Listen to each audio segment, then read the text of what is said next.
माँ तू सबसे प्यारी है, माँ तू जग में न्यारी है। माँ तू सबसे प्यारी है, माँ तू जग में न्यारी है। अपने आंचल में रखना, अपने आंचल में रखना।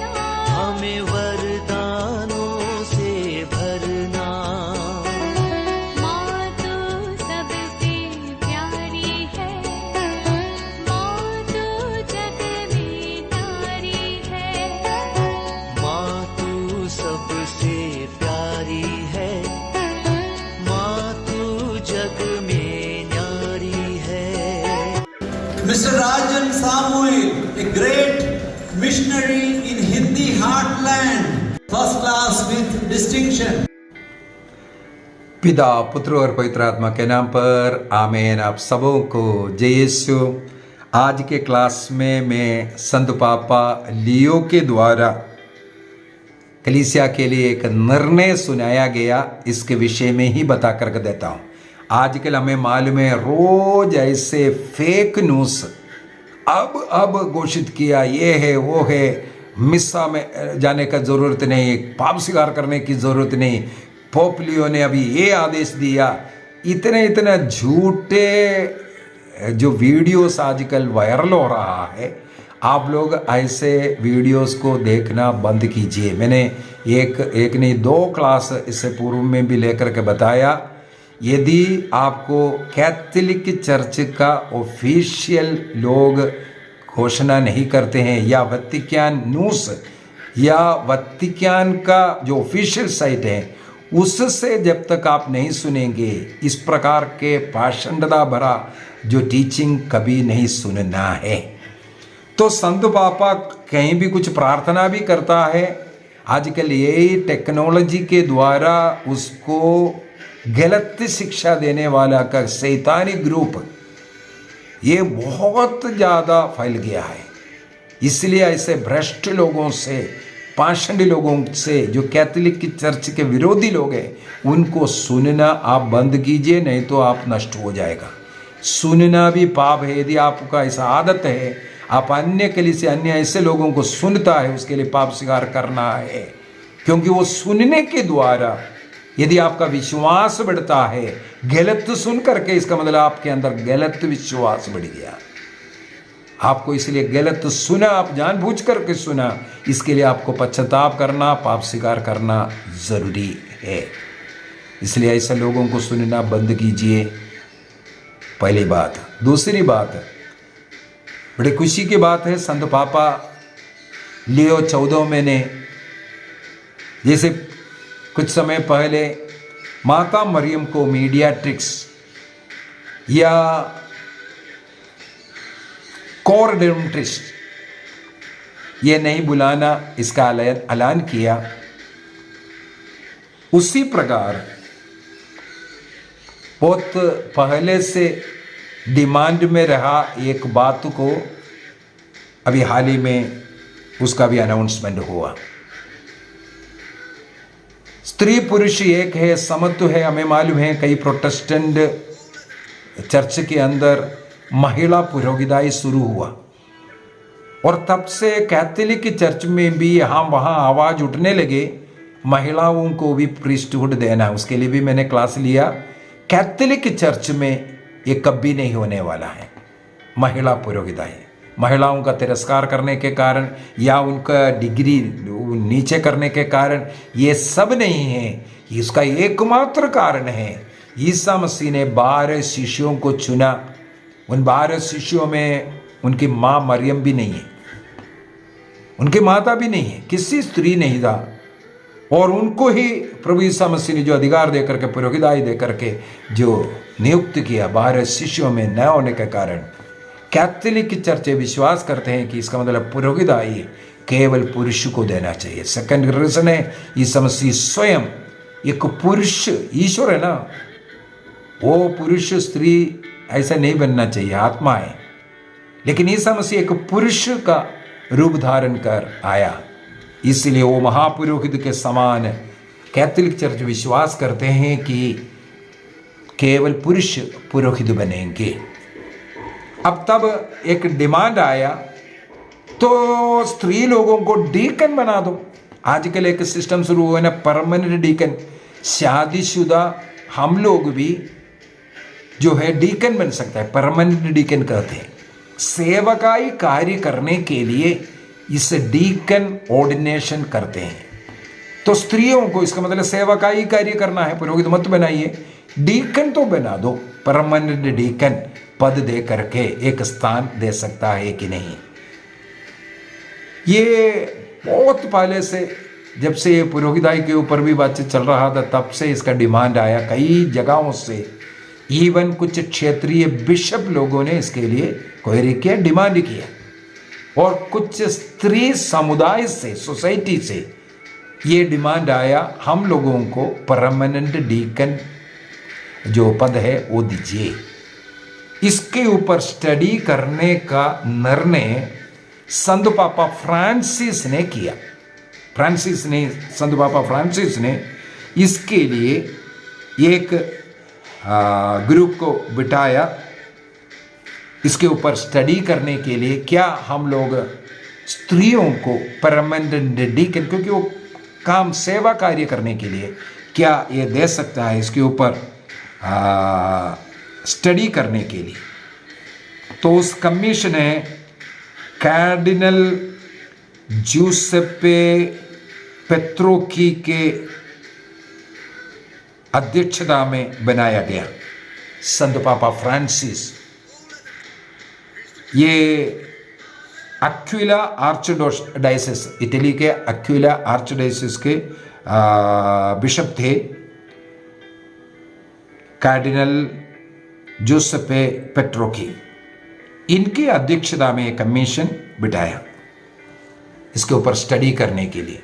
इसका मतलब कई वर्ष का स्टडी बाइबल के आधार पर, कैथोलिक चर्च का ट्रेडिशन के आधार पर, और चर्च टीचिंग, चर्च फादर्स, ये सब सारे पॉसिबिलिटी को लोगों ने सामने लेके आया, उसके ऊपर चर्चा किया, स्टडी किया, उसके थियोलॉजी में, उसके इतिहास में सब कुछ परख करके देखा।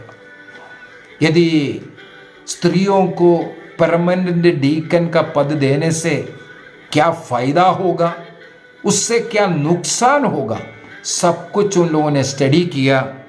इसके बाद हमें मालूम है संत पापा फ्रांसिस का मृत्यु हुआ। मृत्यु होने के बाद फिर से वही टीम बैठक शुरू किया।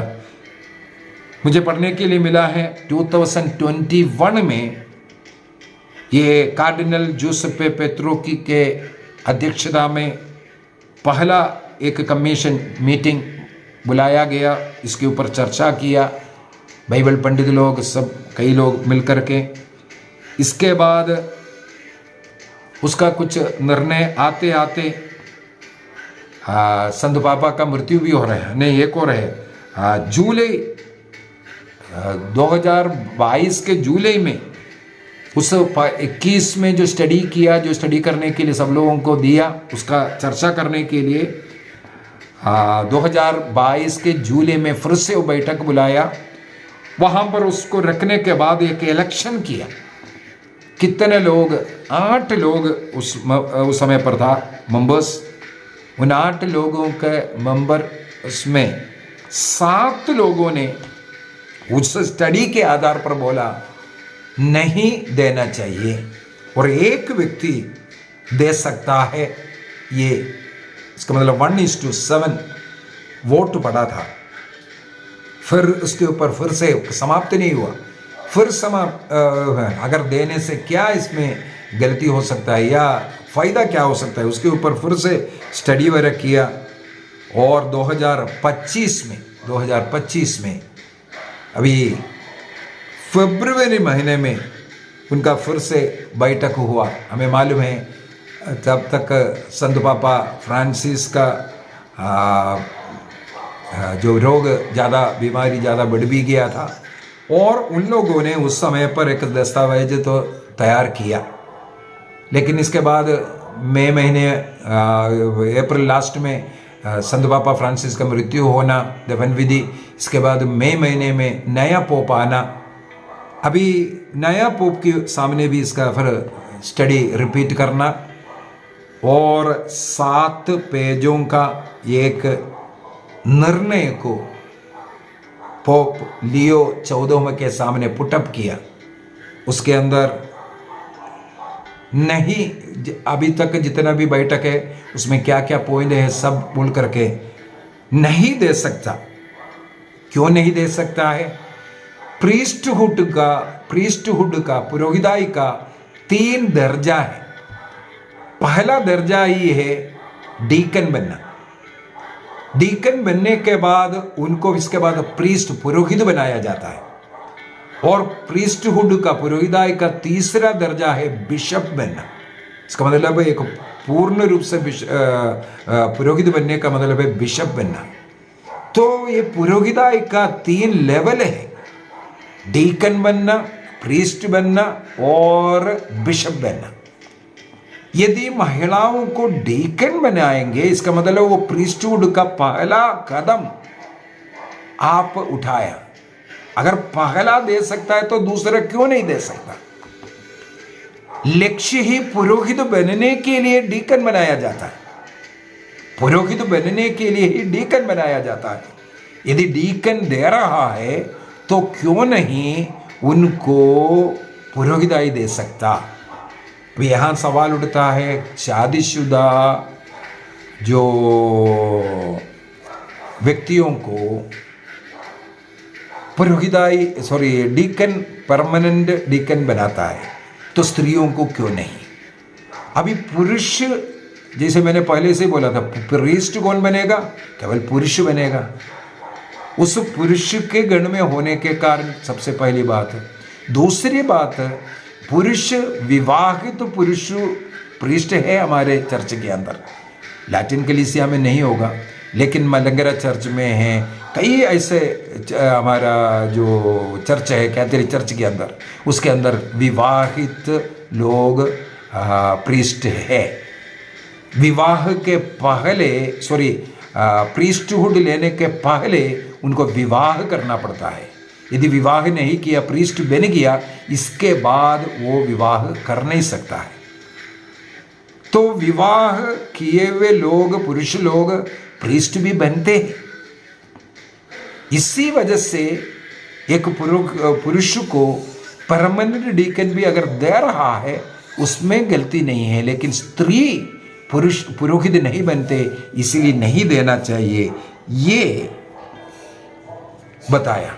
और एक रिकमेंडेशन और एक स्टेटमेंट भी है उसके साथ। कैथोलिक चर्च के अंदर जैसे पुरुष है उतना ही स्थान स्त्रियों को भी है। स्त्री पुरुष को कैथोलिक चर्च इक्वल रेस्पेक्ट देता है और सेवा कार्य करने का अनेकों जगह स्त्री और पुरुष को भी है। और एक रिकमेंडेशन है स्त्रियों के लिए, और नया नया जगह ढूंढो कहाँ उनको और स्थान मान सम्मान दे सकता है। हमें मालूम है वतिकान में कई ऑफिस का इंचार्ज, हेड स्त्रियों को बनाया गया। इस प्रकार रेस्पेक्टेड प्लेसेस में उनको सेवा जहां कर सकता है वहां नियुक्ति भी दे रहा है। इसका मतलब हमारा चर्च स्त्रियों को कहीं सेकंड कैटेगरी में नहीं डाला है, इक्वल रेस्पेक्ट। यदि पुरोहित नहीं बना रहा है, इसके पीछे का कारण बाइबल ही बता रहा है। ईसा मसीह ने पुरुषों को ही प्रीस्ट बनाया। इस कारण आइए हम अपनी आंखें बंद करें, प्रभु को धन्यवाद दें हमारे कैथोलिक चर्च के लिए जो भी निर्णय करना है, इस प्रकार कमीशन, इस प्रकार बैठक होकर के निर्णय करता है। वन मैन डिसीजन नहीं है। अभी संत पापा लियो के नाम से ये फैल रहा है। इस कमीशन ने, जिस कमीशन को संत पापा ने बिठाया था, उस कमीशन का निर्णय को अनुमति देने वाले व्यक्ति है संत पापा, क्योंकि उनके अनुमति के बगैर, क्योंकि कलीसिया का मुख्य होने के कारण उनके अनुमति के बगैर कुछ भी ऐसा पब्लिश नहीं कर सकता। वो पब्लिश करने का अनुमति दिया। एक बात क्लियर हो गया, स्त्रियों को कैथोलिक चर्च में ना प्रीस्ट बना सकता है, न डीकन बना सकता है। प्रभु को धन्यवाद दीजिए हमारे कलीसिया के लिए, कलीसिया के अगुवा लोगों के लिए। पिता, पुत्र और पवित्र आत्मा के नाम पर आमीन। आप सबों को जय यीशु।